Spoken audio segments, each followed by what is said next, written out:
Welcome to Bhumi classes. देखिए, आज हम केमिस्ट्री के कुछ इंपॉर्टेंट क्वेश्चन करने जा रहे हैं जो आपके आने वाले सभी एग्जाम, चाहे आपका रेलवे ग्रुप डी हो या एनटीपीसी हो या सीजीएल, सीएचएसएल, एमटीएस, सभी के लिए इंपॉर्टेंट है। तो चलिए पहला क्वेश्चन देखते हैं। What is used in nuclear reactor as a moderator? It is known as heavy water. देखिए आपको दे रखा है हैवी वाटर। हैवी वाटर किसे बोलते हैं? हैवी वाटर बोलते हैं हम D2O को, जिसका नाम है ड्यूटेरियम ऑक्साइड।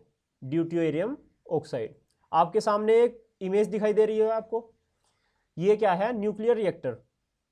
इसके बीच में जो मॉडरेटर के रूप में हम यूज करते हैं वो हम यूज करते हैं D2O, ड्यूटेरियम ऑक्साइड, जिसे हम बोलते हैं हैवी वाटर। अब बहुत बच्चों को कन्फ्यूजन होगा, मॉडरेटर किसे बोलते हैं? मॉडरेटर मतलब मध्यस्थ। तो यहाँ पे आपको ये चीजें दिखाई दे रही होंगी। ये यहाँ पे जो भरा हुआ है ये आपका सिंपल पानी नहीं है, ये D2O है, हार्ड वाटर या हैवी वाटर जिसे बोलते हैं। ये वो पानी भरा हुआ है, क्योंकि यदि हम सिंपल वाटर भरेंगे H2O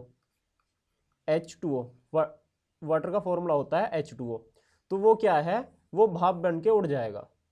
लेकिन यहाँ पे हम डालते हैं D2O। ठीक है, चलिए आगे देखते हैं। Which metal is liquid state at room temperature? कौन सा मेटल लिक्विड स्टेट में होता है रूम टेम्परेचर पर? तो ये होता है गैलियम। आपके सामने इमेज है गैलियम की। गैलियम एक ऐसी धातु है जो कि आपके कमरे के तापमान पर भी लिक्विड में होती है, तरल अवस्था में होती है। जैसे आपको इस इमेज में दिखाई दे रहा होगा, ये हाथ में पिघल रही है। ये रूम टेम्परेचर, इसका टेम्परेचर बढ़ा हुआ नहीं है, नॉर्मल टेम्परेचर पर भी, रूम टेम्परेचर पर भी ये लिक्विड स्टेट में आ जाती है। तो ये एकमात्र ऐसी धातु है गैलियम जो रूम टेम्परेचर पर भी लिक्विड स्टेट में होती है। चलिए आगे देखते हैं। Element are non metal. कौन से एलिमेंट नॉन मेटल होते हैं? तो ये होते हैं इलेक्ट्रोनेगेटिव। जितने भी आपके इलेक्ट्रोनेगेटिव एलिमेंट होंगे वो नॉन मेटल होंगे। चलिए नेक्स्ट देखते हैं। Which is known as artificial silk. देखिए आर्टिफिशियल मतलब कृत्रिम सिल्क किसे बोला जाता है? तो ये एक, इसे बोलते हैं रायोन को। रायोन को आर्टिफिशियल सिल्क बोला जाता है। अगला ऑप्शन है nitrous oxide is known as. देखिए नाइट्रस ऑक्साइड को हम बोलते हैं लाफिंग गैस। लाफिंग गैस क्यों बोलते हैं? यदि ये गैस छोड़ दी जाए तो आदमी का फेफड़ों में जाके उसके धसके जैसा उठता है और देखने में ऐसा लगता है जैसे वो लाफिंग कर रहा है। तो नाइट्रस ऑक्साइड को हम बोलते हैं लाफिंग गैस। तो इसका ऑप्शन आ जाएगा। आपको ऐसे भी पूछ सकता है which gas is known as laughing gas, तो आपको आंसर देना है नाइट्रस ऑक्साइड। या आपसे ऐसे भी पूछ सकता है nitrous oxide is also known as, तो आपको बता देना है लाफिंग गैस। अगला है which compound is use to prepare waterproof cloth. Waterproof cloth बनाने के लिए क्या, कौन सा कंपाउंड यूज करते हैं? देखिए हम मिलाते हैं कैल्शियम हाइड्राइड। कैल्शियम हाइड्राइड की मदद से हम किसी भी क्लॉथ को वाटरप्रूफ बनाते हैं।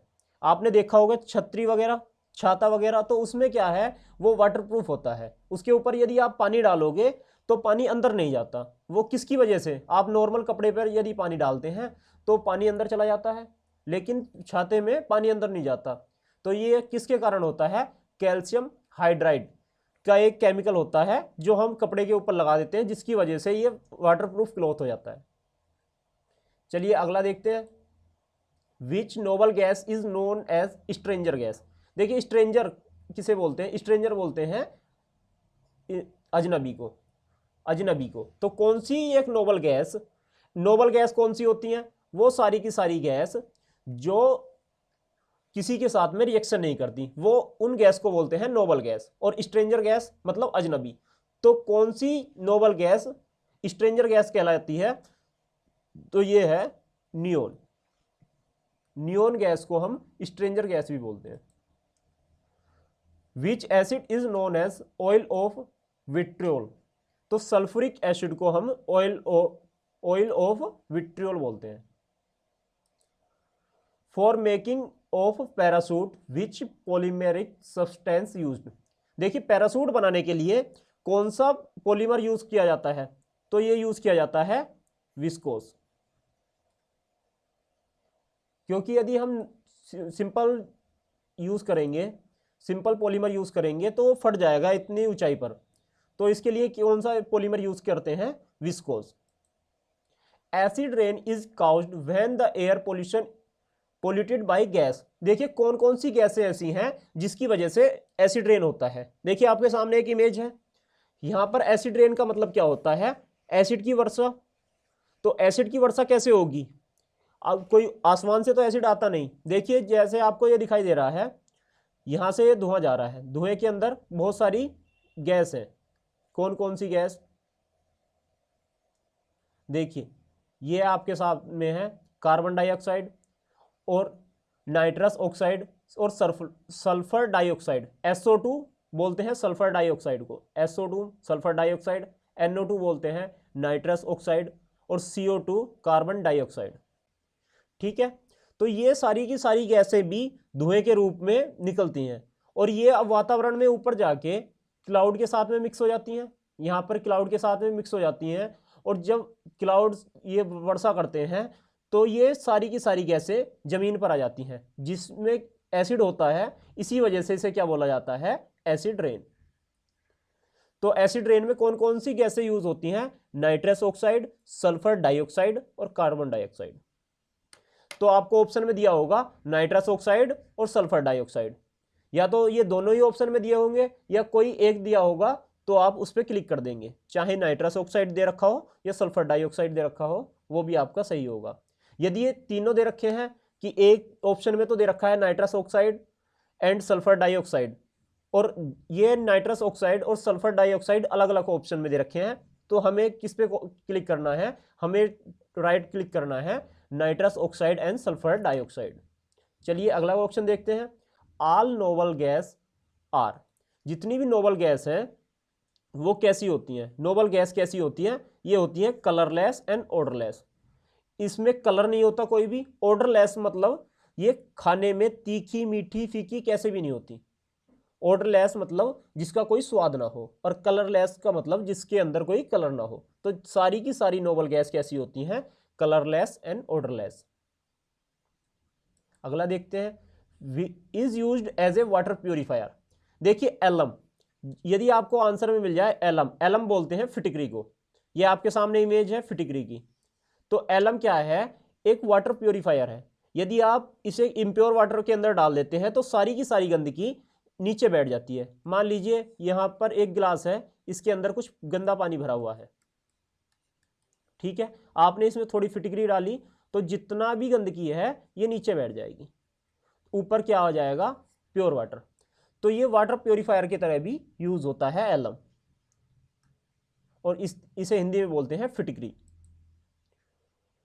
Aluminium is extracted from which ore. देखिए एल्युमिनियम किस ओर से निकाला जाता है, तो किससे निकाला जाता है, बॉक्साइड, बॉक्साइड से निकाला जाता है एल्युमिनियम, ये तो सभी को पता होगा। अगला देखते हैं, the process is used to synthesise ammonia.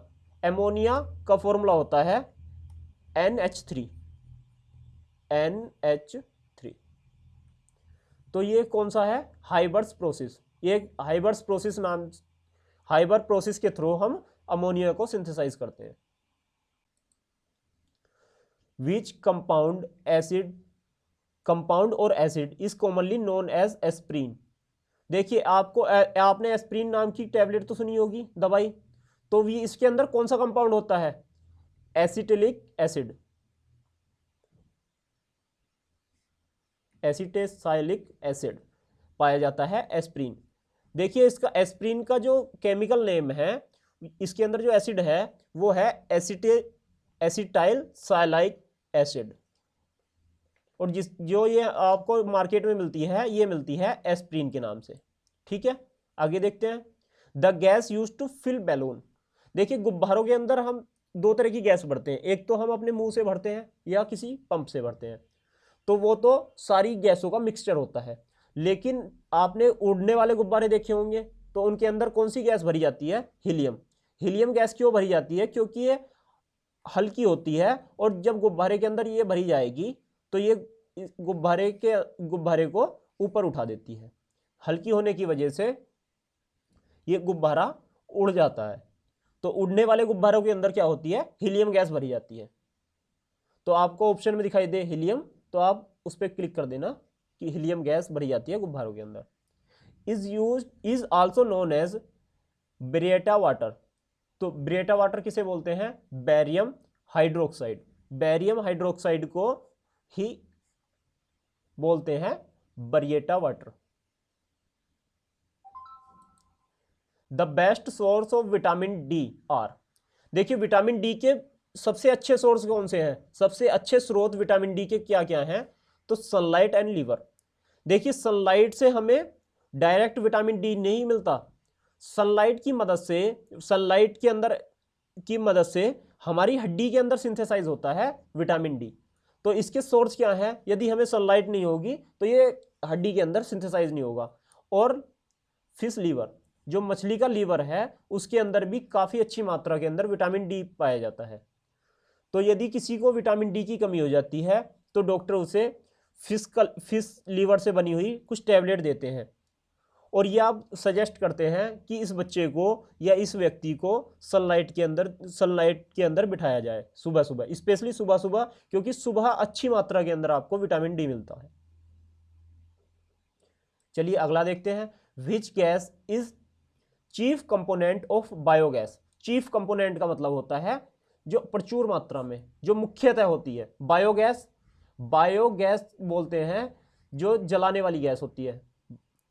तो कौन सी बायोगैस? जिसे हम गोबर गैस भी बोलते हैं, ठीक है। तो उसके अंदर सबसे ज़्यादा क्या पाया जाता है? वैसे तो कई सारी चीज़ें पाई जाती हैं, लेकिन मीथेन उसके अंदर मुख्यतः पाया जाता है। चीफ कंपोनेंट है इसका बायोगैस का। बायोगैस बोलते हैं हम, जिसे हम देसी भाषा में बोलते हैं गोबर गैस। तो उसके अंदर चीफ कंपोनेंट क्या है? मीथेन। आगे देखते हैं। Is the purest form of carbon found in nature. देखिए कार्बन का सबसे प्योर फॉर्म कौन सा है? तो आपको पता होगा कि डायमंड भी कार्बन है। डायमंड जिसे हम हीरा बोलते हैं वो भी एक कार्बन का फॉर्म है। तो ये क्या है? सबसे प्योरेस्ट फॉर्म है कार्बन का। कोयला भी कार्बन का फॉर्म है। आपको पता भी होगा कि डायमंड जो हीरा है वो कोयले की खान से मिलता है। कोयले की खान से ही क्यों मिलता है? आपने कभी सुना है कि हीरा आपको किसी लोहे की खान से मिला? नहीं। आपने हमेशा सुना होगा कि हीरा हमेशा कोयले की खान से पाया जाता है। क्यों पाया जाता है? क्योंकि ये कार्बन होता है डायमंड में भी, और कोयले के अंदर भी डायमंड होता है। और अंतर क्या होता है कि जो हीरा है वो प्योरेस्ट फॉर्म में होता है और जो आपका कोयला है वो प्योर फॉर्म में नहीं होता। तो यदि आपको हमारी क्लास अच्छी लगी हो तो इस चैनल को शेयर कीजिए और सब्सक्राइब कीजिए। मिलते हैं आपसे नेक्स्ट क्लास में। Thank you.